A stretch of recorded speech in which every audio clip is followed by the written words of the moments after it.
Can they see this? Hi, guys. Welcome to Threads Podcast, Life Unfiltered. Thank you so much for joining us tonight. Tomorrow, whenever you're listening to this, Ben and I are just laughing because I titled it, we break down the Ben and Jason fight. It was all Ben's fault. And that's totally not true. So I'm just going to... Such a liar. Oh, I just realized I didn't start recording this. Gosh, dang it.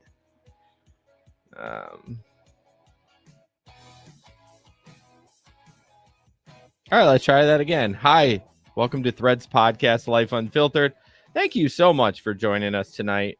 As I said earlier, that the title says that it's all Ben's fault, but it's not Ben's fault. That's not going to be the focus tonight, hopefully. But it might be. I hope not. But okay. But thank you, everybody.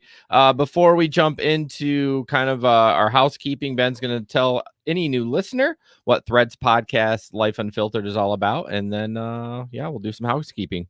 All right. Threads Podcast Life Unfiltered. You may be new to the show thanks to our new friend Kate Musing. And if that's the case, thanks for stopping by. Kate was a great guest. And wherever you came from, if you're new to the show, thanks for being here. This is a place where we talk about faith, mental health, and uncomfortable conversations. It's a space where it's okay to have those tough conversations about things that kind of make you feel a little queasy inside sometimes. This is a place where we can get away from the Facebook fake and be real and honest and have authentic, meaningful conversations. Those things seem to be missing in our world, especially in the world of COVID, where so many of us are just at home and alone and isolated. So hopefully this becomes a space that can be meaningful to you as you listen. And our challenge, as always, is to help you have this same type of conversation with your people. And that is what the Threads Podcast is all about. And as you can see, we're in studio. We are live streaming. I realized I just scratched, like, not my butt, but kind of the upper butt, and that's on camera because usually I have just this camera in front of me, and they only can see me from the chest up. All righty then. We're doing great. We're hitting it all. Yeah, we're back in studio, which again I'm very, very happy for, because just the chemistry is just so much better when we're looking at each other longingly. So, but before we, this is going to be our personal format. Before we do that, just talk about buy me a coffee. What is that? So if you want to support the Threads Podcast, which we would really appreciate, you can buy us a coffee once a month, or buy both of us a coffee, or you can sign up for a membership where you pay a certain amount every month, which is $10, and you get extra perks like a private group. You can talk to us and just be comfortable and vulnerable and not feel judged in a group with us. And there's a bunch of other stuff. But if you go to buymeacoffee.com/Threads Podcast, you can check out all the perks with that. We really appreciate anyone that supports us at any time. It truly is amazing when that happens. And also, we have a newsletter. It's coming out February 1st. Ideally, I think it will. That is Monday. Ben's confident. I'm the one putting it together. I'm halfway done with it, but I also have a podcast to edit, and we got a snow coming tomorrow night. I'm here to help. I know you are. So that's our goal, is to get that out for February 1st. So if you go to threadspodcast.com and click on newsletter, put in your email address, and you'll get all the comings and goings of Threads Podcast, what's going on, episode recaps, blogs, those kind of things. And we'd appreciate if you signed up for that. Yes, your support really means the world to us. We had one come through, and it just felt really good to know that this person cared about us enough to buy us a coffee. Yes. So go check out buymeacoffee.com/Threads Podcast. Before we jump into our personal format episode tonight, I just wanted to take a couple of minutes just to reflect on the last few episodes. They're all pretty loaded. 3 weeks ago, we talked about Trump and the Capitol craziness. 2 weeks ago, we talked about anxiety. And last week, we talked about gluttony and physical and mental health. So I'm just curious, what stands out to you about any of those episodes? Has anything kind of been bouncing through your head, or have you just kind of moved on from them? You know, the anxiety one was really good because I edit the podcast, so I got to listen back to that, and it was solid. Like, I really enjoyed our conversation, even though I spoke. I mean, I was part of the conversation, but I think it was impactful. I got a little bit of feedback from my wife, of course, and another listener said that they really enjoyed listening to that episode. And do I know this other listener? I'm sure I do. You do. Okay. I was just wondering if maybe it was another. It was listener. Mike. Hi, Mike. Thanks for being our biggest fan. We like your podcast. Yeah, you can check Mike's podcast out. It's called we started him on a podcast. Well, he did all the work, but we encouraged him. I edited the first episode. Oh, did you? That's right. The Skeptical Pastor podcast. So he just kind of talks about pastory things. I haven't listened to an episode yet. Doubts, really. Yeah. Like big doubts and unpacking them and pointing out that it's okay to have doubt. Right. And doubt makes a strong faith. Yeah. So it was really good first episode. Yeah, it was. Yeah. What about you with those three? So I have to say, I knew nothing about Kate going into the interview last week. Me either. We really were flying blind. Did she reach out to us or did we reach out to her? I reached out to her. Okay. Not that it really matters. No. But she was I don't think we've had anybody quite like her on our show before. And that's not a bad thing. I'm not saying, good or bad. It's just, it was different. Yeah. And she made some really good points about how the church doesn't speak up about things like gluttony. And we talked about all the church potlucks and everything else. And then ironically, after saying that I've never heard gluttony talked about in a church service, last Sunday, like the next day after, a couple days after we recorded, guess what the sermon was about at church? It was about gluttony. It was crazy. So just a very timely message. Everybody tends to be focused on their New Year's resolutions and everything else. So to have a conversation with a health coach, it was a little bit stretching me out of my comfort zone. And she was intense, I think that's a good word for her. Oh, really? You don't think so? Intense can kind of come across as a negative connotation. Not negatively. Just energetic. Yes. There we go. Energetic. Yeah. She was very passionate as well. Yeah. So it was a good episode. Did you like how I challenged her a little bit on stuff? It made me really uncomfortable. Did to it? Be honest. Jason's just like poking, like, well, what about? Well, actually, or well, what about? Well, because to me it came off a little churchy. And yes. I often think about people who could benefit from her services that aren't religious. Right. And I think, how are you, not alienating someone? And again, I said that in the podcast, she's welcome to do anything she wants. Right. That's the great part of living in this country, is that we can do that. But I just wanted to challenge her a little bit and be like, so what? And I think she did fine with it. She did. She rolled with her punches. Yeah. I was nervous, but I didn't have to be nervous. No, I mean, we always treat our guests with respect, but I felt it. I just felt the spirit movie and be like, no, I want to ask her about this. Yeah. I want to see where she stands and where she lies. So it was good. Did you get your beard manicured? Finally. Oh my gosh. It's been 2 weeks and no one has said anything. Like, I know when we're on virtual and stuff, it's a little different, but yeah, I got like this much cut off. 2 weeks.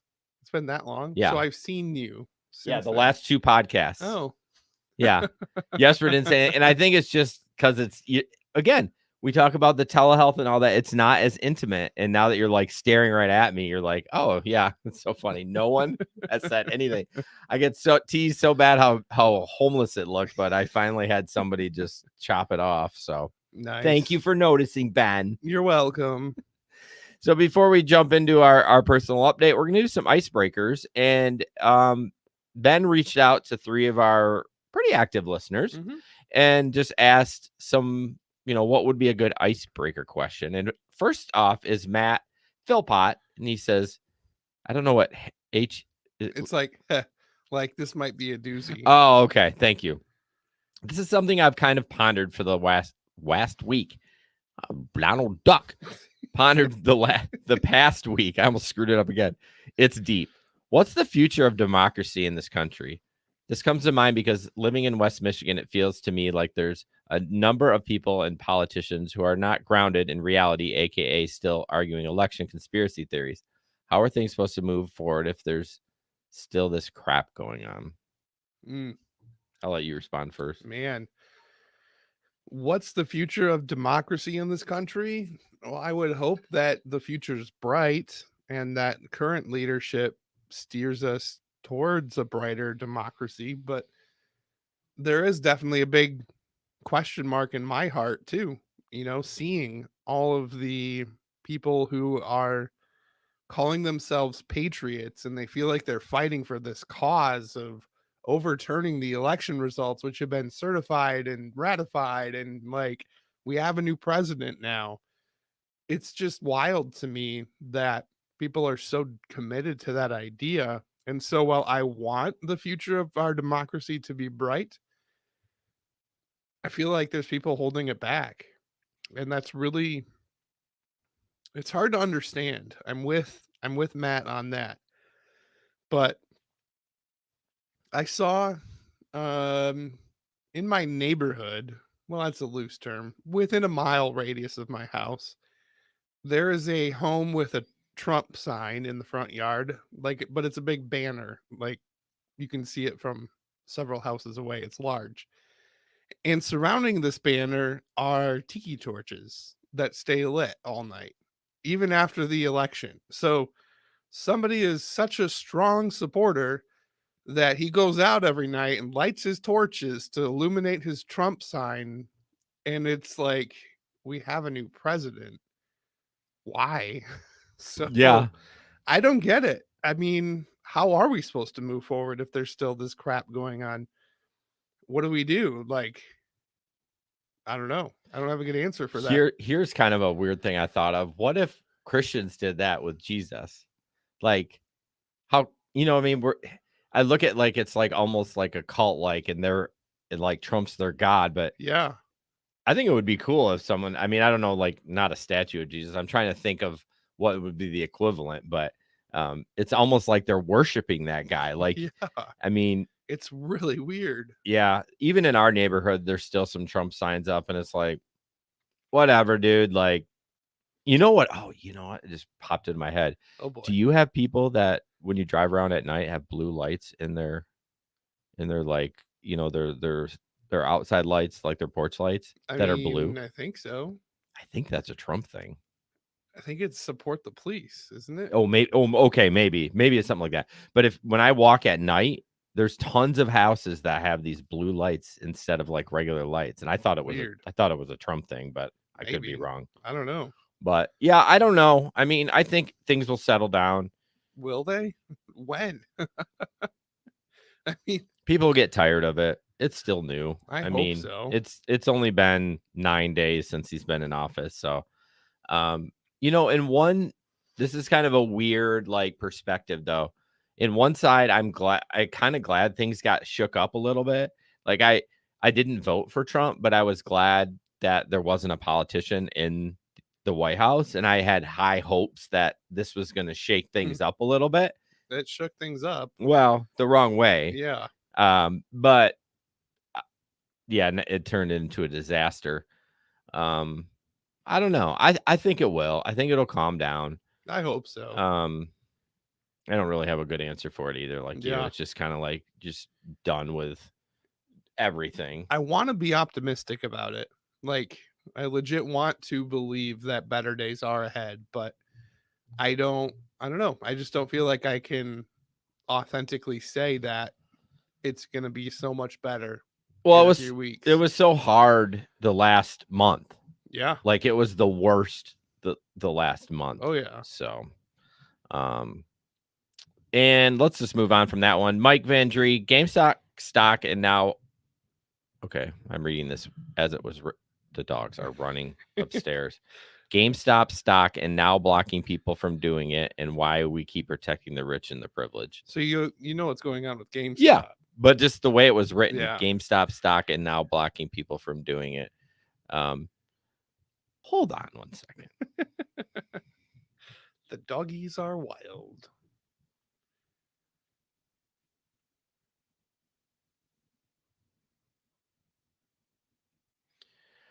So we are actually going to have someone that is in the financial field on. I'm going to interview him, and it is a friend. And I just can't believe what's going on. I love it. Yeah. I absolutely love it. Like, you love that they're now being blocked? No. Okay. Good. I love that the Wall Street billionaires are like feeling the pinch. It's just always nice for the common folk to get one up on it. Yeah. Now whatever the hedge funds are doing is legal. It's not illegal. No. But it just sucks that they have all the wealth and they are able to do that and make a ton of money on it. Yeah. So some of those hedge funds have gone bankrupt over this. Already? Yeah. And that's why Robinhood, the app, I think that's what it's called. Yes. That's why they banned them. Banned people from buying that stock. Which is bull crap. Yeah, that's called illegal. Yeah. That is 100% illegal. I don't know if it's illegal or just bad business practices. I'm not sure. Is it illegal? I don't think you can restrict access to stocks that you you can go to another app and buy them. Right, but why should, or how does Robinhood even have access to turning them on and off? Well, because they have access to their app. Oh my God, those dogs. I'm telling you, I'm going to lose my mind, y'all. I don't know what's going on up there, but Robinhood has access to their own app. They just shut it off on their end. Like I could go to Stash. I use Stash. I could have bought it. So I think Robinhood in general, I read up a little bit about it, and apparently their biggest investor is one of those billionaire hedge funds. They own 35%. So they're just trying to help protecting their own ass. Yes. And Robinhood would have to pay all that too. Like that's part of, so it's really confusing. And that's why I want to have my friend on to kind of talk about it. And it's uncomfortable. Like it kind of fits that category of uncomfortable conversations. But I love the power of the people aspect of it. I do too. Like just standing up to the man. Like Wall Street has become this bear and people are standing up to it. You know, somebody, I was listening actually to Zane's podcast, and he had someone explain to what those Reddit users are doing is not investing. It's gambling. It's kind of like the .com bubble that burst. Right. So they're playing with fire, and some people are going to walk away millionaires and some people are going to walk away broke. Yep. And it is what it is. So it's way over our pay grade. Seriously. As far as like knowing exactly what's going on. But nice. So we'll dive more deeply into that one in an upcoming episode, Mike. Right. But then our listener Joe Pellerito, who just always seems to be smiling or just in a general happy state of mind. Like I need to see Joe snap, like get mad at somebody. Right? I don't think he can. I don't think he has that ability. But every time I talk to him, he's just encouraging, inspiring, uplifting. And of course, when I asked him, tell me something we should talk about on Threads, he says, what are the 3 top things on your bucket list? Yeah, before I go into that, his brother Mike is a huge supporter of his Zane show, and they're all nice, like the Pellerito family. Like it just, I don't know, good parenting. Must be. 3 things I don't ever think about this. Like, really? No. Do you think about a bucket list? Like occasionally, like what you want to do before you kick the bucket? Right. I want to go to somewhere tropical, but then I don't because it's hot and I don't do well in heat. You know, Megan is not a huge fan of heat either, but we've done one tropical vacation and it was so worth it. Oh yeah. There's umbrellas. You can sit under the umbrellas and you drink all day. Hammocks. And hammocks, like you can stay cool. I'll make it work. You'll make it work. That's one of them. Let's see. Another one on the bucket. I want to go skydiving sometime. Really? I think it'd be enjoyable. I saw a skydiving incident on TikTok the other day. I don't know what happened, but people were flying out of the plane and it wasn't looked scheduled. It doesn't frighten you at all? No, I'm not really. It takes a lot to really scare me, I think. It's not the height thing to me. It's just jumping out of a perfectly good airplane with 2 possible chutes that will not work. Right. No, I've taken risks in my life many, many, many, many times, and it's turned out in my favor so far. So I think I'd be okay. Yeah, I don't really have anything. Like, isn't that Really? crazy? I guess one thing would be we want to retire to Florida. Now, That's a bucket list. Yeah, I mean, we want to be snowbirds. So we want to be like here till Christmas, and then Christmas we're out of here Nice. till March. That way we get the season change, but still like we don't have to deal like right now. You know, today I walked the dogs this morning and it was 16 degrees. Oof. 16. I took Ollie for a walk yesterday and he just outright stopped. Really? He was like, I'm done. Wow. Because he stepped in some slush and it was cold. And then he just stood there and shaking. He's like, Dad, you didn't carry him back, did you? I didn't, but my wife was with me on this walk. So, of course, she scooped him up and it's okay, Ollie. Oh. I'm like, dear, I would have just told him to keep going. Yeah, like he'll be fine. Just he's on a leash. You can drag him for a little bit until he gets up.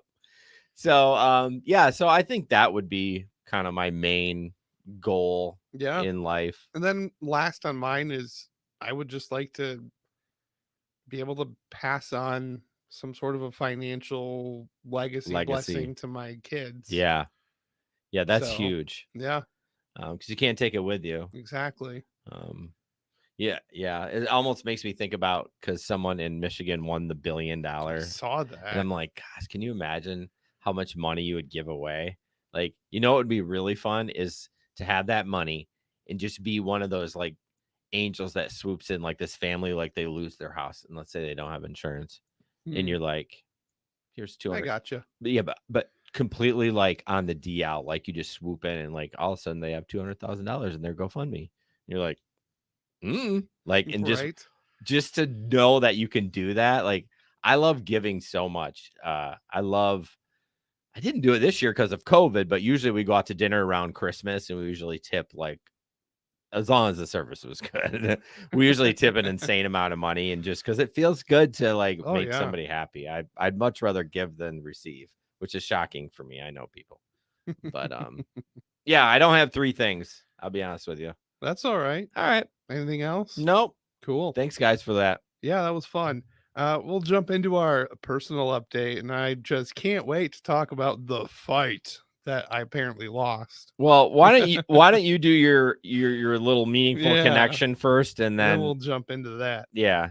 So this past Sunday, I was asked to help lead a 3-hour prayer event virtually. And this is something that I've done in the past, not virtually, but in person. So the thought of doing it virtually, I was kind of intrigued. It was like, well, I've got the setup for it. I can make it happen. Sure. Kind of went into it with an attitude of, I have no idea what to expect, but okay, I'll help with this. So it was me and another gal from my church, and we were the hosts in a Zoom prayer room. And from 6 until 9, we prayed for every person in the church by name. We prayed for pastors. We prayed for all the different ministries in the church. We had breaks where we listened to a worship song. And it was amazing to me how quickly time passed. Like 3 hours didn't feel like 3 hours. And there were, I think, 6 of us total in the room. And we just took turns praying at our computers, which was a little awkward, but it was really powerful. Like, wow. And I'll get more into this possibly during our faith update if we make it that far tonight.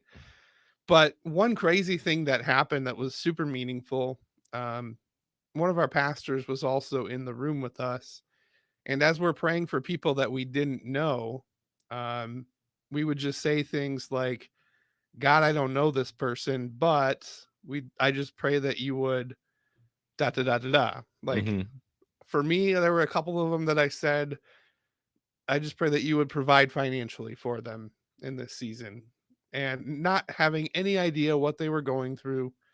I feel like I kept my prayers super generic, but afterwards, Pastor Christy messaged me and she was like, I have to tell you, several of the people that you prayed for, you had no idea who they are, what they're going through, but what you prayed is spot on exactly what they need. Hmm. And I was just like, wait, really? Wow. So, yeah, that That's was like, weird. did you have like a weird goosebump moment when she Yeah, told you that? I did. And I'm just I still have a hard time with it because I feel like maybe my prayers were just so super generic they could have applied to anybody, but apparently not. Apparently the things I prayed for were exactly what they needed. Yeah. And I'm super spooked by it, to be Are honest. you? Well, that's the Holy Spirit, bro. Right, but I just have seen so much misuse of that kind of thing. And Well, I mean, isn't that weird that you're feeling weird about it because the misuse of it? yeah, You know what I mean? Like instead of just embracing what happened, you're like feeling weird about it, and I totally feel weird that's about it. disappointing. But Not for you, like I'm not disappointed in you, but just disappointed in general for yeah, that. like it was so weird that I spoke to my therapist about it. And I Oh was just wow. like, What did he say? well, we of course I'll get into that in my mental health Oh. update, but Jumping the gun I on all of know. them. But it was a really weird thing, and we did unpack why it's so weird for me. And it's just very much, it goes back to my experiences with, I guess, the negative side of all of that Yeah. craziness. So, Yeah. but it was a good conversation that I had with him, and he's really good about making sure that I don't feel him pressuring me one way or the other. He'll say Yeah. things like, I'm not trying to get you to see things this way, but let's just put it on the table and talk about it. Right. And it's super helpful. So, Well, nice job on that. The prayer thing. I mean, that's an extrovert job, it was. and you're an introvert. I was so done at When the you were end of the done, 3 yeah. hours. What's cool though is this went on for 12 hours. I was just Oh, part of it for the first 3. okay. They called it night watch, and so from 6 to 9 it was me and my co-host Nikki, and then 9 to midnight was a different couple that hosted, midnight to 3, and then 3 to 6. Someone did it like overnights. Yeah, Wow. Megan DeWeird, I think, was on one of the late night shifts. Wow. So yeah, for So- a period of 12 hours. So people could just jump into it when they wanted to. Mhm. Very cool. Yeah, it was really something. It was pretty powerful. Yeah, So, especially since you haven't really been going to that church very long yeah, and not really in person very long. I know. Like you kind of started and then COVID happened. Exactly. I started in the midst of COVID. Yeah, that's right. Because it was right. it Wasn't was it right? summer. Wasn't it right around George Floyd Yep. That's when that we kind were of like, triggered it a little okay, bit? we got to do this because our church, I mentioned this on the George Floyd episode, but our pastors served on the like the security team for the rally that happened. Mm, They stood between the protesters and the police to mm, keep the peace. Like that is exactly where Christians should be. yeah.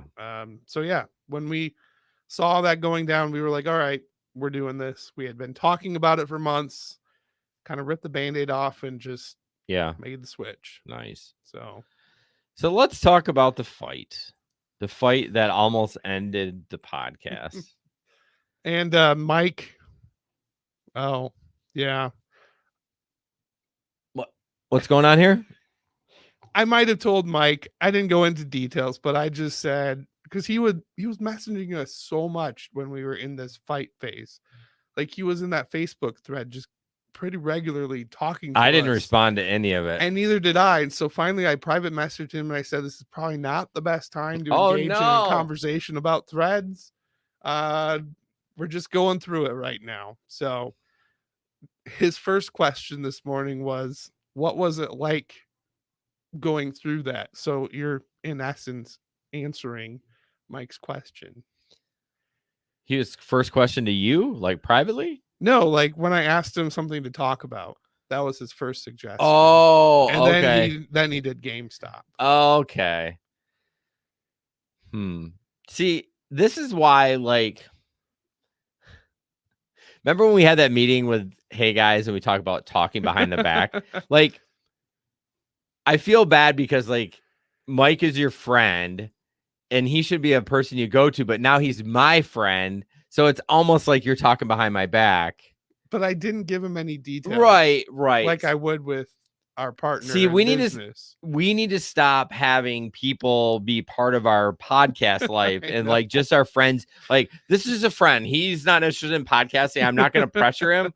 We're just friends. Right? It just makes everything so complicated. Oh, but so yes, I told Mike things are a little rocky. Yeah.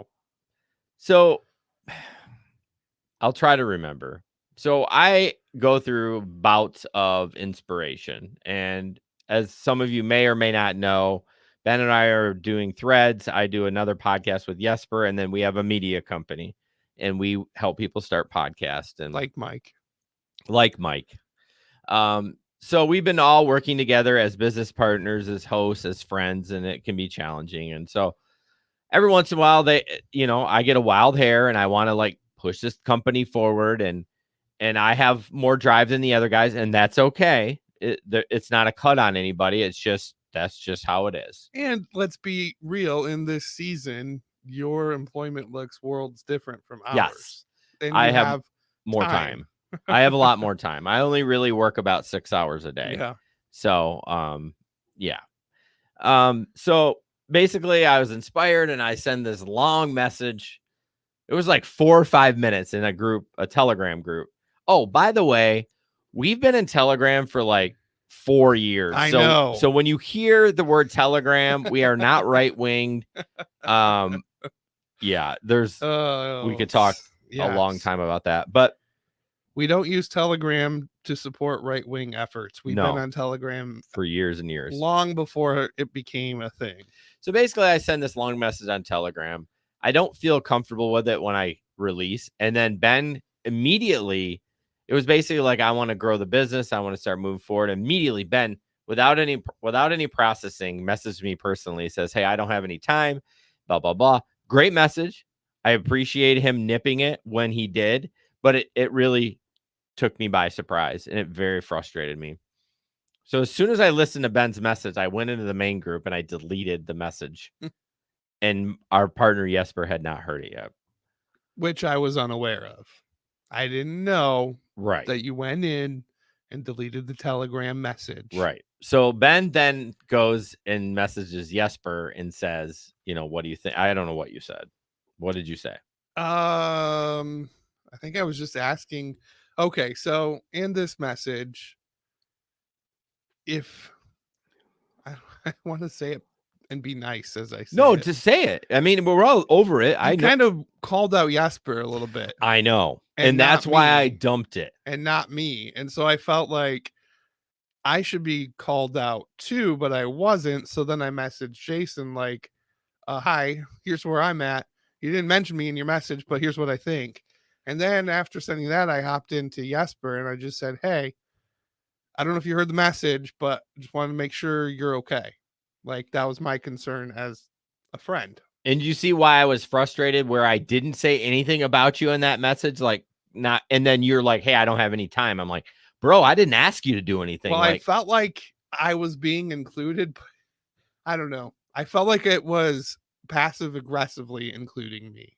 Oh, really? That's kind of how I took it, even though you didn't call me out by name. Yeah, I mean, it was more of a frustration of some of the things that Jesper had been doing that kind of just developed in that message. And then after I got your feedback, I was like, you know what? You know how when you leave a message, you're like, I think it's okay. Yeah. But then, so I panicked because I didn't want to upset Jesper. Like, oh, maybe I was too hard on Jesper. So, okay. So Oh, okay. So Ben messaged Jesper. I don't know that. This has all happened in like 10 minutes, by the way. 5 minutes. Maybe 5 minutes.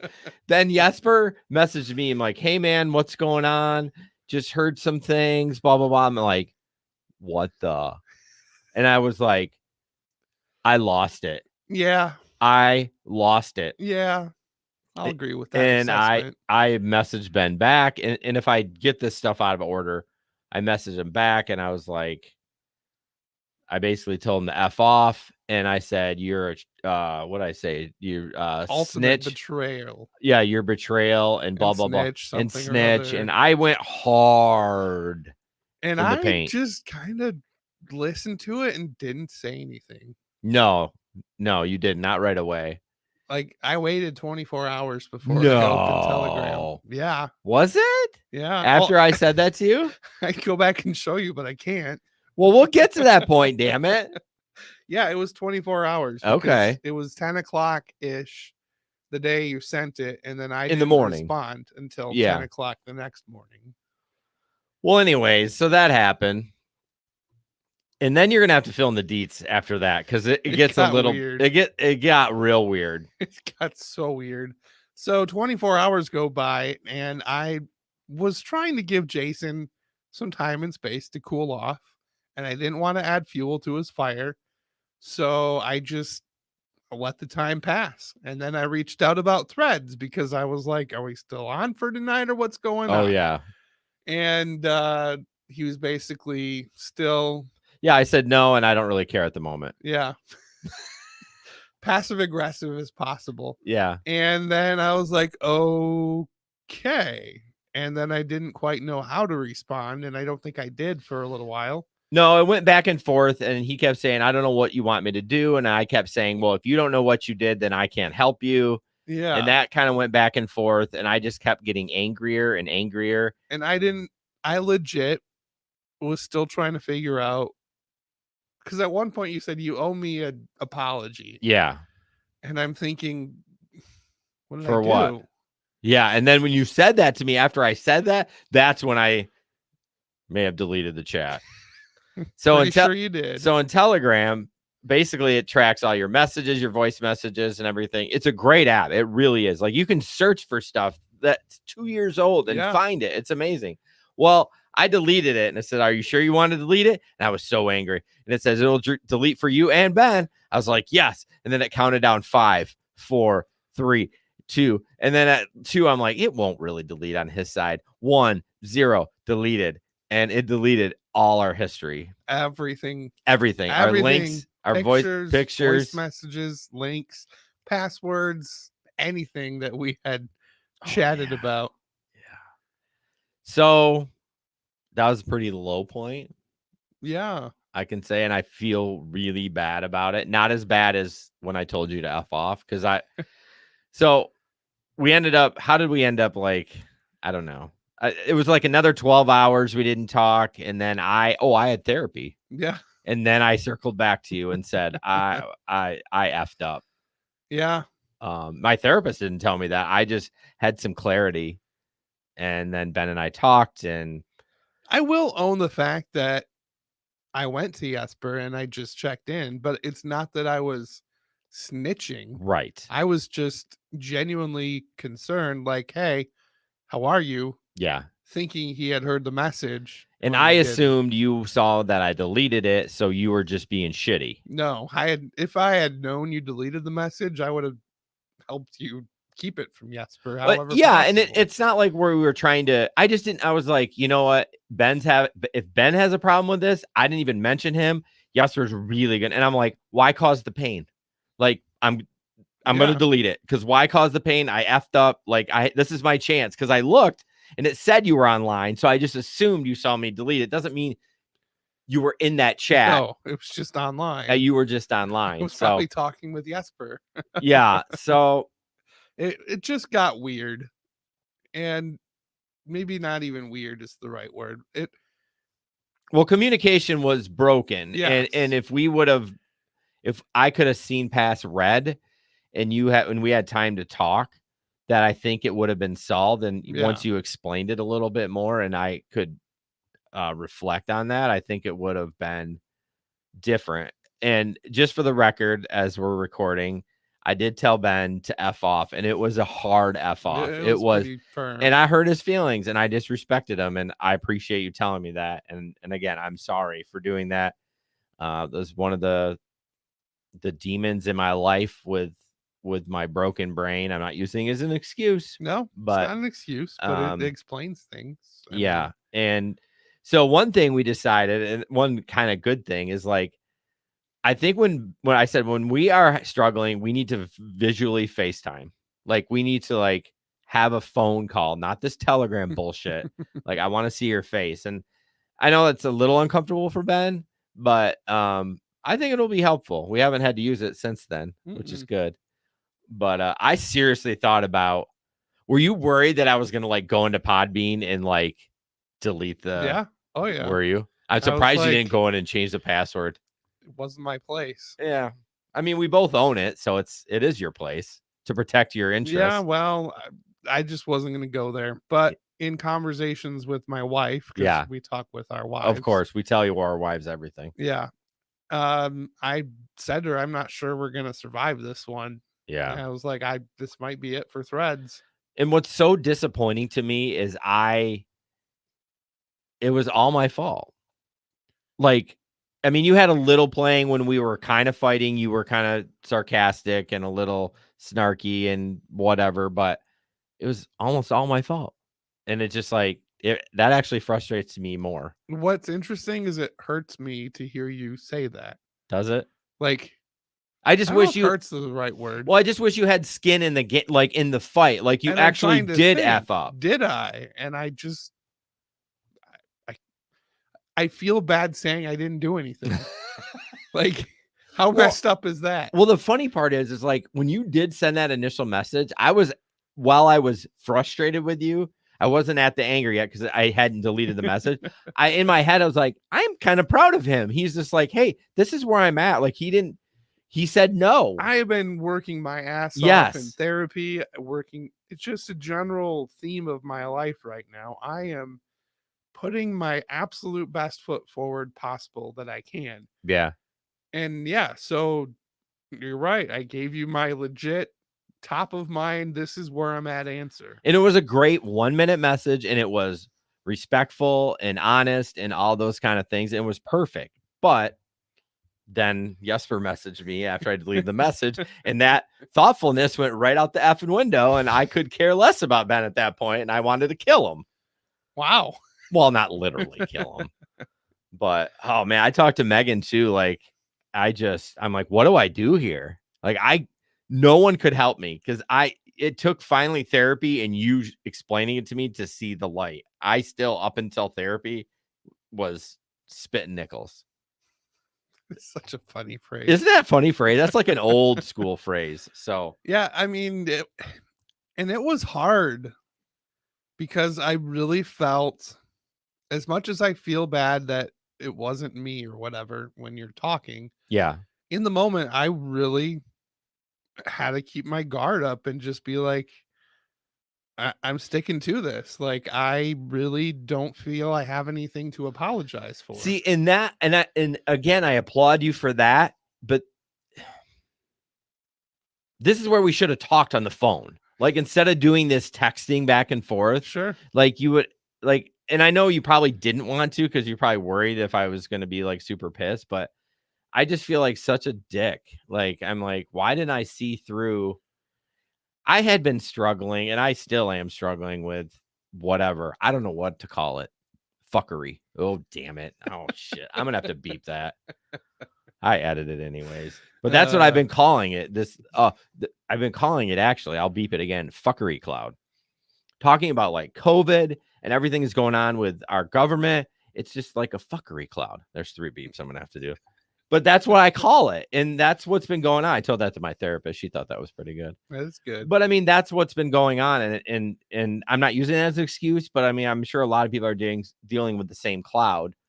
Well, you're over there like killing it, like mentally doing things good. Like, I just see you being successful in the last 30 days for whatever reason. I don't know. I almost said it again. Can you mess up a little bit so I can feel a little better? Well, I mean, Do you have anything like oh, you do have a low point in there. yeah, I missed. we'll get to I walked that. right over that. Yeah, I mean, there's certainly. Well, here's the deal. I have been working my ass off in therapy and going and talking about really tough stuff that Yeah. I would rather not. And it's just, I don't know, and it's helping. And then I keep talking about this planner. I need to write them and ask them to sponsor our I show know you need to. because this planner is just incredible. Mike bought one, and I don't know if He he's did? using it or not, but Like after you talked about it. on the podcast, he bought one. But this planner, it just has you write it all out and like, what are you committing to for this month? What are the goals that you're setting? What people do you need in your life to hold you accountable? Like breaking everything down, and you write it. And when, at least for me, if I write something down, It's more impactful. it's very impactful because Okay. that's a word I'm making with myself. Yeah. Like, But I can go back and read that, and if I didn't do what I said I was going to do, that hurts. well, the planner is great though, but you're still doing most of the work. Oh, I mean, while the absolutely. planner is there, you're still like you can make a plan, but you still have to. You, the person, has to put it in action. I think the hardest part for me is making the plan. Mm. And so having this plan that I get to make, and it's like a template, I can follow it and do it. It's just like this really good starting point Yeah, I that thought I've of. needed. I talked about Megan as we're adding a couple, adding clients to the podcast. I'm getting busy. I'm Yeah. juggling. All this is in my head. And I was telling Megan, I think on Sundays I need to do a weekly plan. Like, what do I have to do this week? Yeah. Instead of like sitting down every morning and staring at the computer and going, What do I have to do? I mean, I have little notes here and there, but it's nothing like, okay, this week you have threads on Friday. You have to edit this for this day and just write it out. You should make a Trello board for your personal life. But I think I like the thought of you writing it down. I think me putting it on a piece of paper where it's not on a device, where I can come down on like a legal pad and look at it every time I sit down. I mean, I could do that on Trello too, but I think I like the switch from getting away from the electronic device and kind of going back to like the old school. Yeah. Yeah. Like when I started filling out the plan and all the different things, I just took a step back from my computer and sat in my comfy chair in the office and filled it out, pen and paper. I like that. I'm kind of intrigued by that because we're all so dependent on our devices. Yeah. Like, I mean, we use, I don't know if you guys still use Cozy. Not anymore. Oh, we just use Apple Calendar now. Okay. Well, it's like, that's my lifeline. Like everything once on Sunday, we sit down, Megan and I, and go through it and stuff. Well, why don't we jump into your work? Do you want to talk about your work low point? All right. I can. So I realized the desert of being in commission sales. Yesterday's it was today's paycheck. The sketch. Boy. I'm telling you, like, it was 3 numbers. 3 digits. I didn't even hit the G mark. I mean, it was small, and it's like, oh. And this is my first month where I'm 100% commission only. Okay. My previous check was huge, so it carried us over and we're okay. But this was just a reality check. This pay period wrapped up at the end of the holidays, and it was just bone dry. Like, I didn't sell anything. I didn't have anything to install. I was just at a very low point. And I was at the point of about a week ago. I think I even mentioned to Jason, like, I don't know, man, this is really crazy. I know I certainly told my wife, I was like, maybe I just need to find something else. Ooh. Find another job. Like, I don't know if I can do this. And then I called my buddy Jason Jipping, who we haven't had him on Threads, but we need to. No, we haven't. He talked about having his wife on. Yeah. We had him on the Gig podcast back when it was the different name. Yeah. Hmm. So he's been in the security industry for a while now, and the reason I even got into this industry is because he encouraged me in that direction. Mm. So I just called him. I was like, dude, what the hell is going on with January? Like, am I doing something wrong? Like, and I said, please call me out and tell me if I'm being whiny, but this sucks. And he just laughs and he goes, have you been doing any like professional development webinars? I was like, well, yeah. It's like, well, why do you think that is, Benjamin? It's a slow month. Yep. And I was like, well, why? He's like, Ben, people don't spend money in January. So they load up the professional development webinars and all this other stuff to fill your day. He's like, it's just the reality of it. January sucks. Yeah. And I was like, gee, thanks. What am I supposed to do with that? Yeah. And so he's like, you know what to do. It's like, just increase your activity, go out, just kill it and drag it home. He's like, you'll be fine. Yeah. It's like, okay. And then on Clubhouse, I don't even remember where I heard, but somebody was talking about the book Fanatical Prospecting. And I've had it in my Audible library for a while. So I just decided to listen to it. And it really Inspired you? Oh man. It hit hard. Like I started listening to it on Saturday last week. So when I started the week on Monday, I started with like this newfound commitment to just go crazy fanatical in my prospecting. Nice. Like dialing 50 people a day, going Oof. out and seeing 10 to 15 customer sites per day.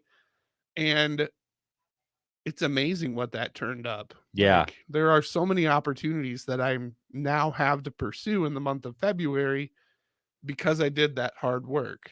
So I was at a very low point of just saying, F this, I'm out. And now, less than a week later, I'm like, let's go. This is awesome. So how is that different from Nordyke? Now, I mean, I'm sure it was a little bit slower in January, I but had a base. that's true. That's true. mean, Yeah. That's it right there. Okay. So it was still slow in January for, yeah. Okay. For sure. So you kind of knew this was coming. But not to this degree. Right. So that's a good point. Yeah. I mean, it's slow for gig work too. I mean, everyone's broke from Christmas. Yep. No one's spending money. It's just, it is the reality. And come about mid-February, things will start perking up. And then as soon as the snow starts melting. Yeah. And then, so on Tuesday this week, I called just somebody on my call list for the day and was like, told him my spiel. And he's like, yeah, let's meet. How about Thursday? I was like, yeah, What? I'd love to meet with you on Thursday. So I met with him on Thursday and he bought on the spot. Really? It's like, whoa, I can do this. So that was really encouraging. Yeah, I don't know how you did. I mean, I applaud you for taking a job that doesn't have a base. Well, it doesn't, but the company gives me provided appointments. Right. Like they set them for me. So, but it comes down to, I mean, it makes you have to close though, because even though they give you those, it doesn't mean it's not a guaranteed sale. No, but it's not a cold call either. No, it's like a hot lead. They called my employer and said, I want this. And then they sent me to make it happen. Okay. So what would you say? It's probably more than 50% chance that you're going to sell it. I think so. Maybe even like 75. That's probably fair. Okay. So, and you probably haven't been getting a lot of those because it's just no, I wasn't. It's crickets. That's why I was so frustrated a week ago. But over the last week, of course, I've had more company appointments set for me, and I've sold some of those. And nice. It's really going to be okay. But I just had a real wake up reckoning moment. And I fully realized the financial implications of that today when I saw the payday deposits. Like, ooh, can you imagine small. Sorry, can you imagine being a realtor though? Like they have the same, but they have a ton of expenses going out every month, all the ad revenue, everything. They're showing homes, and they'll go like, if it's a dry spell, like that's a real bad dry spell, right? So you really got to save when you're on top of that month, have a huge month, you got to save those pennies for that month where you're like dogging it. Yeah, not dogging it, but and we were very mindful that when I was my income was crazy at the end of the year. It was like a ridiculous number. It was probably the was. most you ever made in 1 month. Yeah. I'm like, so we just were really committed to, we're not going to blow this. Good job. We're going to hold on to this because you never know what's going to come. And thank goodness we didn't spend it all because it's carrying us through this little patch we call January. Right. So it's just been super transformative. And here's the thing. I have been just venting, I guess, to my manager the whole way through. And even when I was frustrated, and even when I was like, I don't know if I can keep this up. Like I told him that. I said, I don't know if this is a good option long term. And he just maintained this attitude or approach of it's gonna be okay. He's seen it before. Oh yeah. So, and then he's like, you just got to stop being so hard on yourself. I'm like, okay, well, that doesn't pay the bills.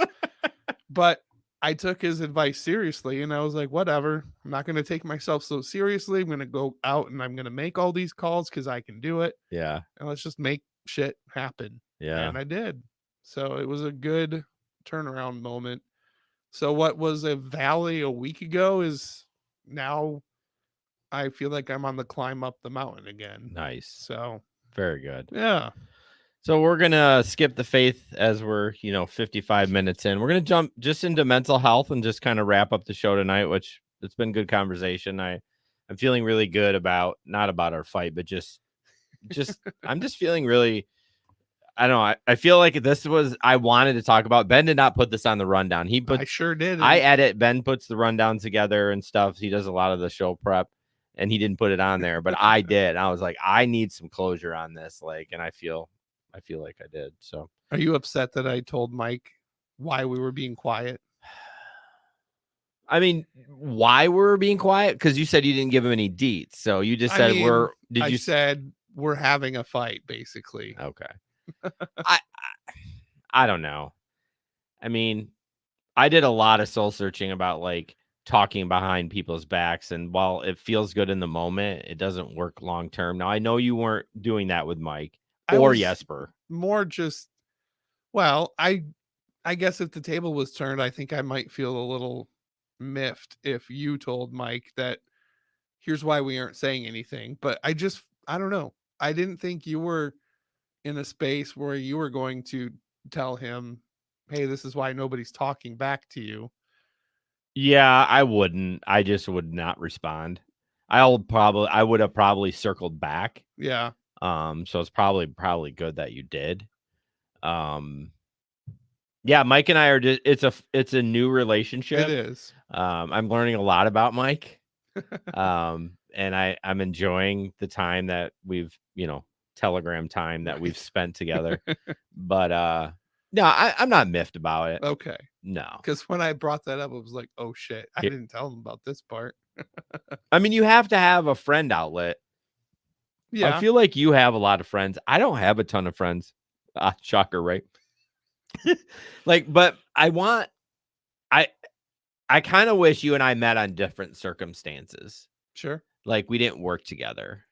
Because I think you and I mean, we still go real deep together, but there's always that extra layer of, well, we work together too. So, if you don't do your work or you don't lean my way on a financial decision or whatever, I'm going to be miffed about it. And so in a different world, I mean, I don't know how we can work on that. I talked to my therapist about that. How can we work on being friends? How can we separate that? It's so hard because I know. So not only do we have Threads, but we made the business decision about a year ago to bring Threads under this umbrella of a media company. And I think that was a smart move, but it just complicates things on a relational level. It's not just Threads podcast, it's Hey Guys Media Group. We're a legit LLC company. Right. Yeah. And then I kind of feel like they kind of own Threads. Yeah. And that if we had a falling out with Jesper, okay, this is weird. What are we going to do here? Seriously. I don't think we would. It's funny when I did bring up the partnership thing, how I don't like it. I think Jesper got offended by that. Yeah. I feel like, but he didn't let me finish either. And I was going to say the best part about partnerships is like the great things that happen that I don't think about. Like, for example, and then we'll wrap this part up. I had a meeting at Weed and Feed today, and I talked about I really wanted to go 4 10-hour days in the summer so I could have Fridays off. Yeah. And I'm only thinking about 10-hour days and Fridays off. He's like, well, there's a couple of issues, what do we do about material? Like when we load up for pre-emergent, we're already packed to the gills. If you're working an extra 2 hours a day, are you going to have the room for material? And then there was a couple other reasons. I was like, oh yeah. And that's how I kind of look at partnerships. I bring up an idea and then Yes was like, did you think about this? Or Ben, I'm like, sometimes I tell him to F off, but sometimes I say, you know what? You're 100% right. And this is a stupid idea. So that's the best part about partnerships. Yeah. And then there is the fun part of when somebody proposes something and you really want it too, you can sway the vote. Well, that's funny you bring that up because I've had multiple occasions where I have worked the behind the scenes with Jesper, right? Because maybe you're not on board, and you've had it too, like bringing up the voiceovers. We never did that. Yeah, I thought about the other day, like you were so passionate about it, and we agreed with it, and we never did it. But like Jesper, I'll be like, hey Jesper, like I really want this, like, and he goes, oh, that sounds like a good idea. And then when we go to vote, he flips. I'm like, what the hell? Yeah. So yeah, voiceovers, I'm still a fan of it, but I don't know. Well, now that I want to do it now. Okay, well, then we'll do it. I want to get back. Like I forgot about it, and you stopped bringing it up. Like I moved on because I wasn't super passionate about it. You weren't, but you were. But then you just didn't bring it up anymore. So I was like, what the hell? Anyways, we were like digressing. Business chat. So this was supposed to be mental health update. Yeah. So let's talk about that. You can go first. Yeah. Like I said earlier, therapy has been good, but it's been just like, for example, in the last session, stuff came up about my last ministry job, and I realized that I had never verbalized how the whole exit process went from that job and how unbelievably awkward it was. Was that where they kind of changed their mind at the board meeting or something? No, this was the one in Michigan. Like I never talk about it. Oh, like the nonprofit that I worked at, it was such a bummer of an experience that I just kind of was like, I don't have the bandwidth to even handle this. So I'm just out. And I said, peace out, and went and found a different job. But leading up to that, like my exit interview and like how I was just how the whole process was handled was very poor. And all of that started coming up in the last session. And I'm sitting there looking at the computer screen. I'm just like, I haven't said any of this to anybody before. And here I am sitting in a teletherapy session, just putting it all out there. I'm like, this really kind of hurts, but it feels good at the same time. Excellent. So therapy's been good. I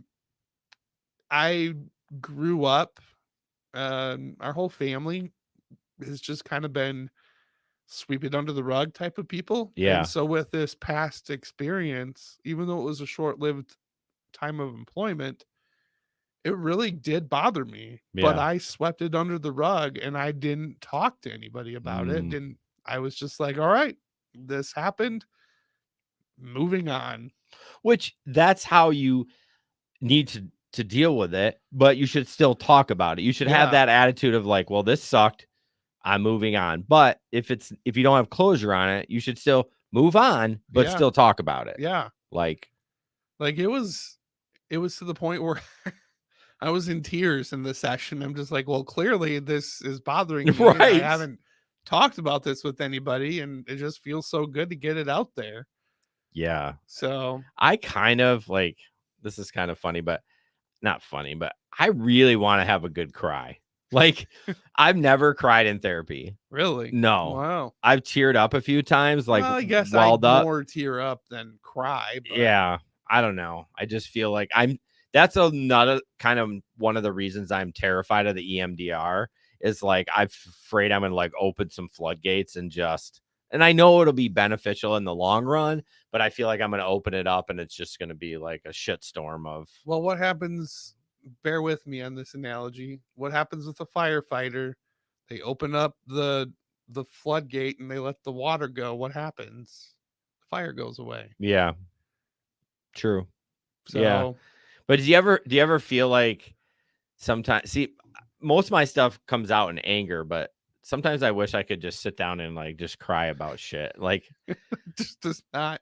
That's not you at all, dude, the last time like my kids, like Avery, she's like, I've seen dad cry one time, and that's when we put Baxter down. Mm. And it was like ugly cry. Like it was really bad. But I feel kind of bad that my kids have never seen me like I don't know. Hmm. I'm not one of those guys that are like, oh, I don't cry. I don't know. I don't know. Yeah, I'm an ugly crier. Like I think everyone not because I don't know. Like I think the last time I cried, I like was dry heaving because it was so weird for me to be crying. And I just like, I gotta rein this in. This is super awkward. Oh man. Was it like in front of somebody I that think it was I mean, the time that comes to mind, this is again Threads Life Unfiltered.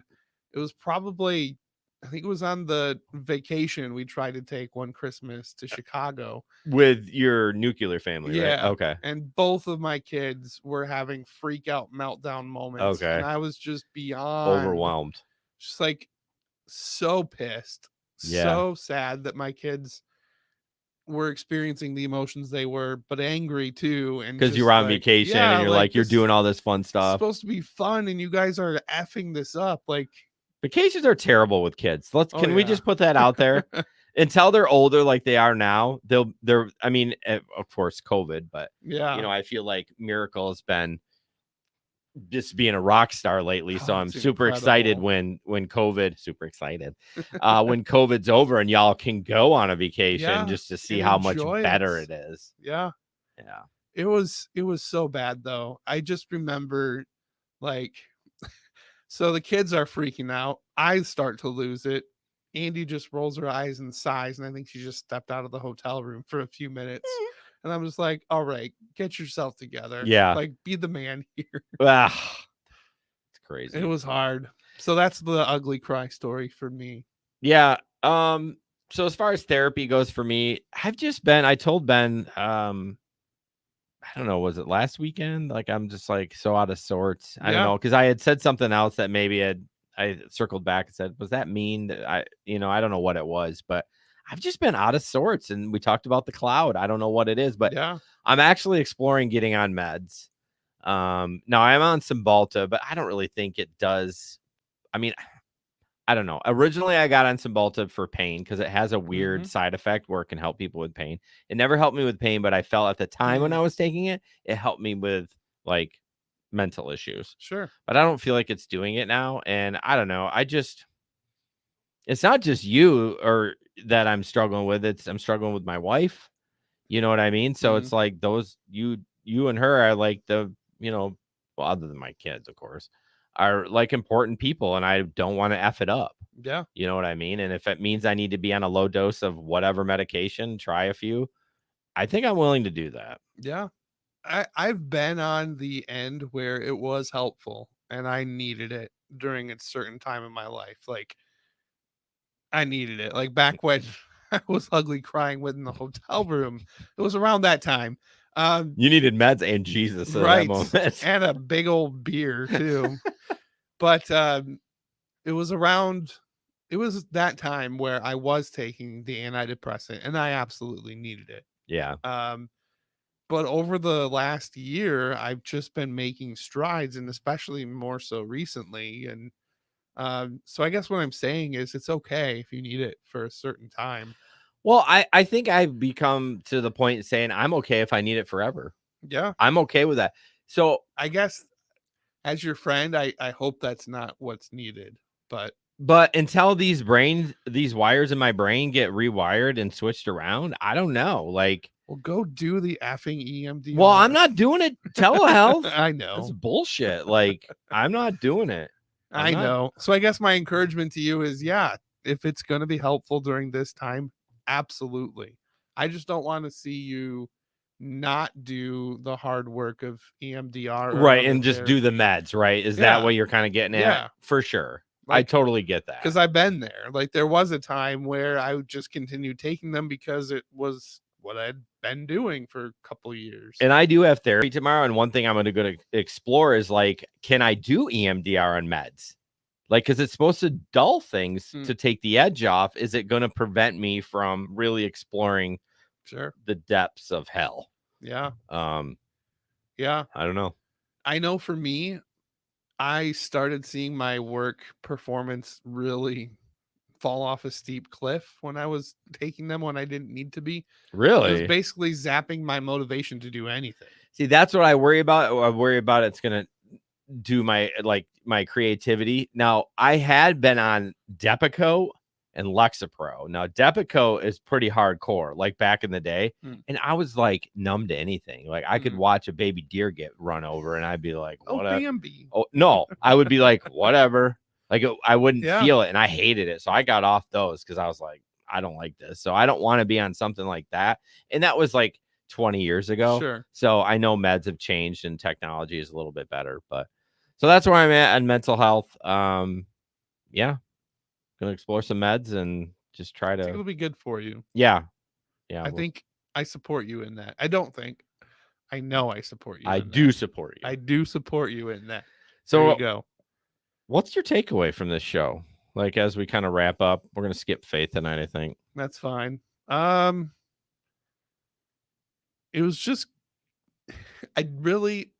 okay, so when I put the show together, it didn't even cross my mind to talk about the fight. Really? Like it just wasn't even on my radar. It's not like I intentionally left it off, but I'm wondering if perhaps that's just another instance where that's how I was trained. Like we wrapped it up, so let's just not talk about it anymore. And see, that happened with me too. Like growing up. Yeah. It was kind of like shit went down, mom apologized, and then we didn't talk about it again. Yeah. You know, so that's your takeaway. That like, sorry, I totally train wrecked your thought. Like I just. Well, I guess what I'm getting at, my takeaway is, even in moments where I don't purposely sweep things under the rug and just move on, I feel like this is another time where I just kind of instinctively did that. Yeah. And I'm really working on that. Yeah, I mean, we solved the problem. We did. I mean, I apologize, and not to say that, you know, it was just like, oh, I'm sorry, and we moved on. I'm sure it took some days for you to kind of recoup, but I mean, Threads was legitimately on the line. I think it was in my head too. And so to do a show and not talk about that, like, I feel like that would be disingenuous to 100%. So I'm glad you put it in there because it wasn't even on my radar. Well, you know why I do that? I want people to listen, and not just to me. I want people to be like, feel comfortable with effing up and like talking about it. Like it's so helpful to communicate about those things. And absolutely. And that's kind of why I do it. Now, if we didn't have this podcast, would we probably talk about it again? I don't think so. If we didn't have Threads, I don't think we'd be friends still. Really? See, what I learned. Saying that because Threads is like what holds us together, but the fact that Threads forces us to have work these conversations. Yes, it forces us to be better people. Threads doesn't just keep us together because we have a show to put on. That's not what I'm saying. Okay, I was what like, today I learned. It's because we're committed to being authentic and real, that it just, the natural byproduct is it keeps shit real. Yeah, I mean, like I said, if you go back and listen to Threads from the beginning, like how you were like, I wouldn't say you were like anti-counselor or anti-therapy. I was pretty much as close as you could get to Really? that without being it. I Okay. guess. And How then I found a therapist who ended up being kind of a joke. And yeah. But it's just the transformation, just a reflecting on what you just talked about, like the show has really made us grow as people.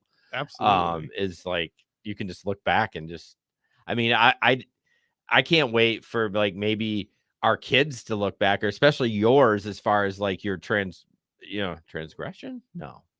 Transformation. Not like that you had this big transformation, but like going to therapy and you're dealing with some stuff that you've never talked about in your Yeah. whole life. Like that's huge. And it would just be cool for your kids to look back and like, look at the work my dad did. Yeah. Like how often can you show your kids like, look at the work I did the last 5 years or Yeah, whatever. seriously. So what I took away is that you snitched to Mike. I know. Are you bothered by that a A little bit, because I said the word Mike and I was like, oh shit. What do I do? Well, I mean, it's totally fine. Again, it really is fine. I was shocked. I was actually kind of surprised, but I mean, let's face it, you are a little bit of a gossip. You love to post stuff on Facebook. Like, I feel like you like to get stuff out. Like, you going with this? I mean, don't you kind of feel gossip. that? I don't know. I don't like, know if a gossip is, I don't know. Gossip just, it sounds so like, I think the spirit behind a gossip is very different than my spirit. That's true. You're right. The intention is different. I don't know. A messenger, sure. Yeah. I love to get the word out. I mean, I feel like on Threads, I don't mind like airing my dirty laundry, but like I don't run to Facebook and be like, and that's totally cool that you do. I'm not being negative about it. I didn't say a word about our fight. No, I didn't say a word about my doctor's visit this week on Facebook. Which doctor's visit? Did I miss something? No. What are we talking about? I had to go to urgent care. Oh, you did it? I didn't say a word. Oh, I'm barely on Facebook. Oh my gosh. I said nothing. I'm still embarrassed by that. He had one of those erections that last 4 hours. No, just kidding. No, I did not. Anyways, so that's kind of my takeaway with the mic. I mean, it doesn't bother me. I'm kind of glad you did. Like, he's kind of become into our circle. Yeah. And he's almost like our pastoral consultant. Or I know. I actually have felt a little guilty swearing because like saying the F word when I'm leaving a message. Like, I'll say it, and then after I release it, I was like, ooh. But he probably doesn't care. Maybe he does. I don't know. Yeah. I feel like he'll tell me. He would. I like what we're talking about. He's gonna listen to this episode on Friday. He's gonna be like, guys. We're gonna get messaged at like 7:30 after he listens to it. But well, guys, thank you so much for listening to us. I'm super excited that you listened to us. Again, check out buymeacoffee.com/threads podcast, and then of course sign up for the newsletter. Anything else? What do we got? Am I missing anything? I don't think so. I think that's it. This was a good show. It was super long, but how long? Hour 17. Oh man, I gotta edit that. I'm gonna start tonight. All right, guys. Thanks so much.